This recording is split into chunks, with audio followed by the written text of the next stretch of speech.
India, CNC news India को subscribe करें और बेल आइकन को प्रेस करें। क्या साल 2011 का इतिहास दोहराएंगे अभय चौटाला? साल 2011 में हुड्डा सरकार में अभय चौटाला ने जीता था एलनाबाद का उपचुनाव। साल 2011 में सारी हुड्डा सरकार लगी थी एलनाबाद में कांग्रेस उम्मीदवार को जिताने। पार्टी टूटने के बाद अपने संघर्ष के बूते दोबारा इनेलो को खड़ा करने में कामयाब हुए अभय चौटाला। साल 2019 के विधानसभा चुनाव में प्रधानमंत्री मोदी का प्रचार भी नहीं जितवा पाया था एलनाबाद से भाजपा का उम्मीदवार।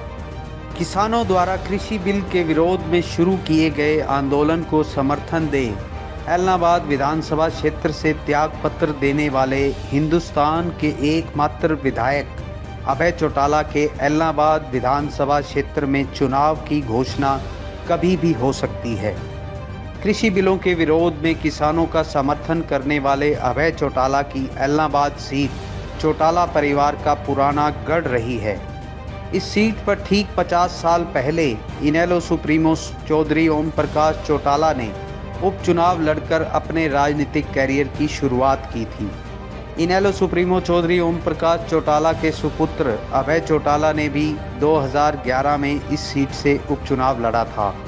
साल 2011 में कांग्रेस की सरकार थी और हरियाणा के मुख्यमंत्री थे चौधरी भूपेंद्र सिंह हुड्डा। उस समय कांग्रेस सरकार ने पूरे मंत्रिमंडल की ड्यूटी एलनाबाद के गांव-गांव में लगाई हुई थी, लेकिन उसके बाद भी कांग्रेस अपने उम्मीदवार को नहीं जिता पाई और अभय चौटाला इस सीट पर जीत पाने में कामयाब हो गए।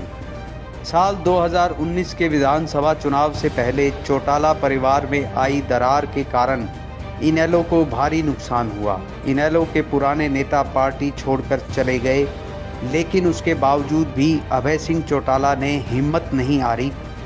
अभय चौटाला मजबूती के साथ पार्टी को खड़ा करने में जुट गए। साल 2019 के चुनाव में भी बीजेपी, कांग्रेस समेत सभी दलों ने अभय चौटाला की सीट उनसे छीनने के लिए भरसक प्रयास किए, लेकिन एलनाबाद क्षेत्र के मतदाताओं का प्यार और विश्वास अभय चौटाला को दोबारा विधायक बना गया। साल 2019 के विधानसभा चुनाव में चुनाव के आखिरी दिनों में भाजपा ने प्रधानमंत्री मोदी को भाजपा उम्मीदवार के पक्ष में एक रैली करने के लिए आमंत्रित किया। प्रधानमंत्री मोदी की अपील भी एलनाबाद के मतदाताओं के मन को बदलने में कामयाब नहीं हो पाई और अभय चौटाला एलनाबाद से 2019 के चुनाव में एक बार फिर विधायक बन गए। नवंबर 2020 में कृषि बिलों के विरोध में किसानों के शुरू हुए आंदोलन के समर्थन में जनवरी में अभय चौटाला ने अपने विधानसभा सदस्यता से त्यागपत्र दे दिया। हरियाणा में भाजपा के खिलाफ बने माहौल के कारण इस सीट पर उपचुनाव में देरी हो रही है, लेकिन अब कभी भी चुनाव आयोग इस सीट पर उपचुनाव की घोषणा कर सकता है। इस उपचुनाव में जहां इनेलो को ग्रामीणों और किसानों का जबरदस्त समर्थन मिलना तय है, तो वहीं दूसरी ओर बीजेपी और जेजेपी के लिए भारी मुश्किल सामने खड़ी हुई है, क्योंकि किसानों ने जेजेपी बीजेपी के नेताओं की गांव में एंट्री बैन की हुई है। अब देखना ये है कि बीजेपी और जेजेपी के साथ कांग्रेस इस उपचुनाव में क्या रणनीति बनाकर अपना उम्मीदवार उतारती हैं। Bureau report, CNC news India.